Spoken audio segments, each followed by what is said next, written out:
By the end of 1944, the situation on the Western Front had changed radically. The Battle of the Bulge, Germany's last major counteroffensive, resulted in the capture of more than 23,000 American prisoners of war. It was the largest mass surrender of American troops during the war in Europe. Among the prisoners were hundreds of black soldiers from segregated units.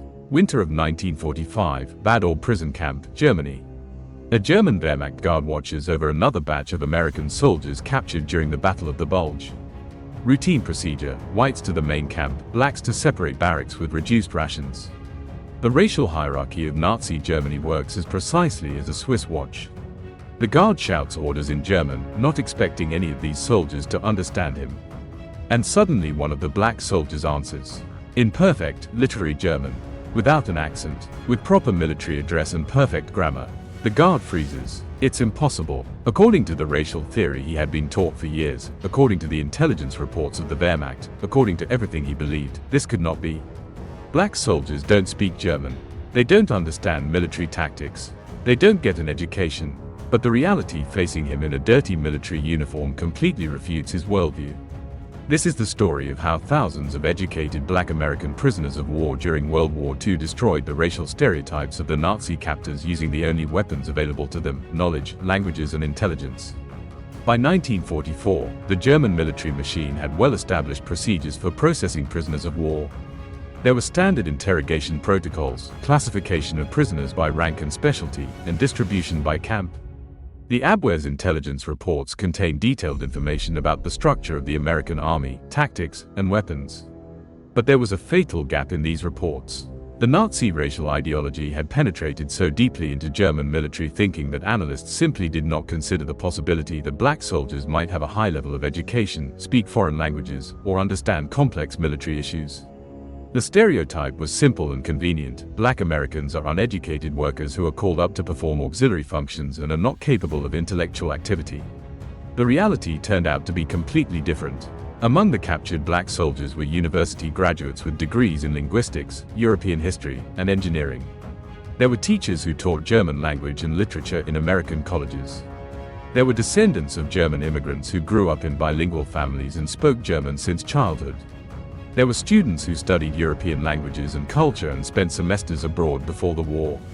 When these people started talking to the German guards, the result was stunning. Imagine a German corporal with an 8th-grade rural school education who suddenly discovers that a black prisoner not only speaks his native language fluently, but also corrects his grammatical errors. Or a Wehrmacht officer trying to interrogate a prisoner of war about the technical characteristics of American equipment, who instead receives a lecture on German military doctrine in professional military German. Or a guard who hears a prisoner quoting Goethe, Schiller, and Thomas Mann better than he himself could have done. One documented case describes a black lieutenant who, during interrogation, began discussing with a German officer the intricacies of Frederick the Great's campaign in the 7 Years' War, demonstrating knowledge of German military history that the investigator himself did not possess.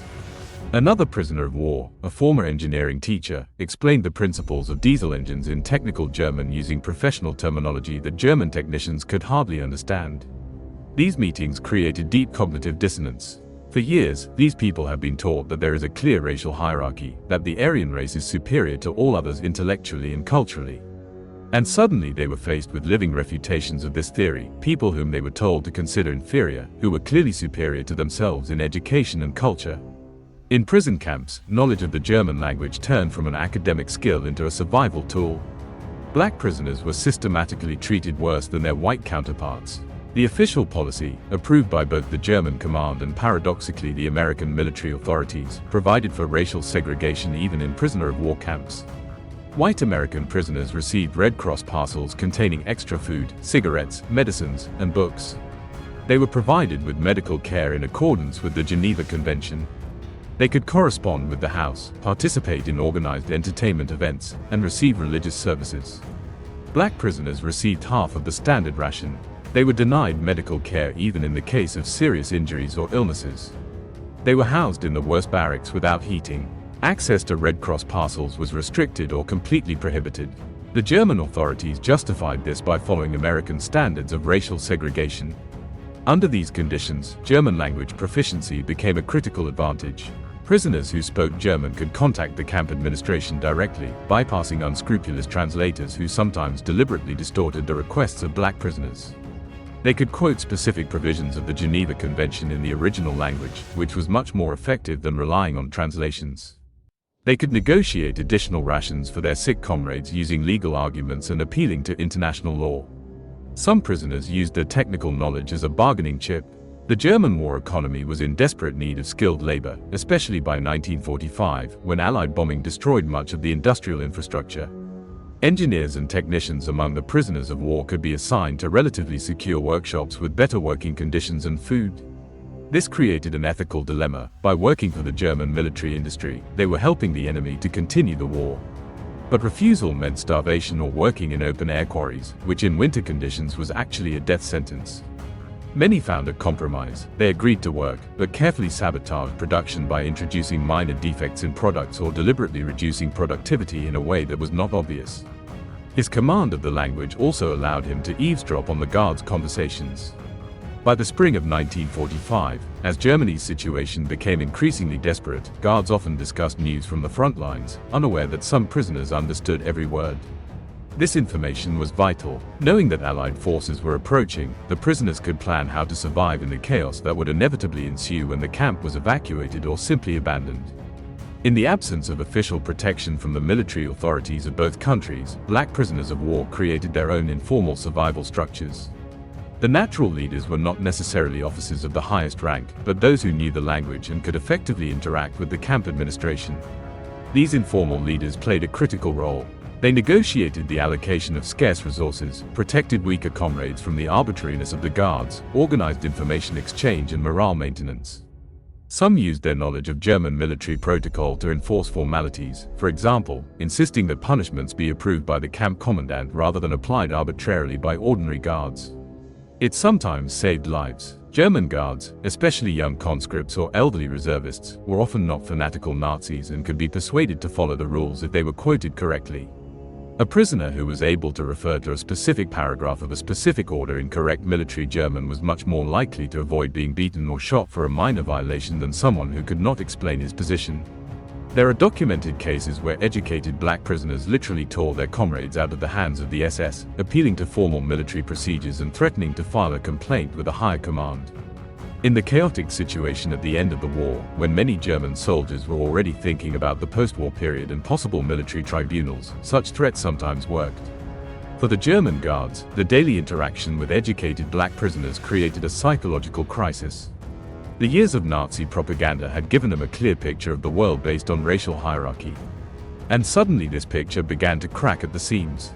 The reactions were different. Some guards simply refused to admit the obvious.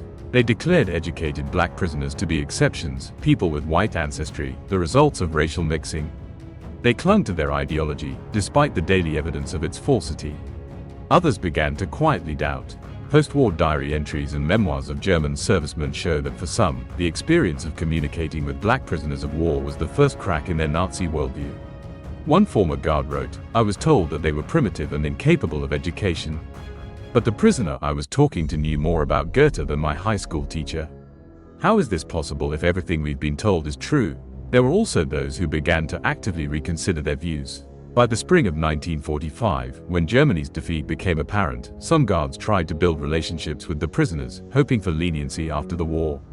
They shared extra food, warned about SS checks, and sometimes even apologized for the treatment, although, characteristically, the apologies concerned personal behavior, not participation in a criminal war. The most committed Nazis, especially SS members, reacted with fury. They saw educated black prisoners not as a refutation of racial theory, but as a threat to ideological purity. Some tried to limit contact between these prisoners and ordinary guards, realizing the devastating effect of such interactions on morale. But it was impossible to completely isolate the prisoners. The camp administration depended on educated prisoners to be transferred, to explain American military procedures, and sometimes even to do administrative work. Absurd situations were created when a black prisoner, who was officially considered by no one, actually supervised the clerical work of the camp, because the German clerks could not cope with the volume of documentation. In the spring of 1945, Allied forces began to liberate prisoner of war camps. For black American soldiers, it was a moment of deep irony. They had survived the horrors of Nazi captivity, proved their intellectual worth even to the most staunch racists, and were now returning to a country where racial segregation was the law. Many found that they were treated worse in the United States than the liberated German prisoners of war. German prisoners who worked in American camps could eat in the same restaurants as white Americans. Black veterans couldn't. German prisoners could travel in ordinary train carriages. Black veterans had to ride in segregated wagons for colored people. It was almost impossible to use the education received before the war. The GI Bill, a law on assistance to veterans that provided funds for training, formally extended to all military personnel. In practice, black veterans were denied home loans, access to most universities, and vocational training. A person who spoke 3 languages fluently and taught at a university before the war could be refused a job as a schoolteacher because of their skin color. The psychological impact of this experience was devastating. Soldiers who proved their worth even to the Nazis found that their own country refused to recognize their equality. Some became civil rights activists, using the military experience as an argument against segregation. Others have withdrawn into themselves, rarely talking about the war years. Many black veterans who returned from captivity became key figures in the civil rights movement of the 1950s and 60s. Their military experience gave them the moral authority to demand equality. The argument was simple and irrefutable: if we are good enough to fight and die for this country, we are good enough for full-fledged citizenship. Historical records, diaries, and post-war interviews from both sides tell stories of humanity shown in inhumane circumstances. Black prisoners, who could have used their knowledge solely for personal survival, instead helped their comrades, shared information, and protected the weaker. The German guards, who could have remained loyal to the Nazi ideology, instead made the difficult choice of recognizing the humanity of those they were told to consider inferior beings. Friends, subscribe to the channel, put likes and write your comments.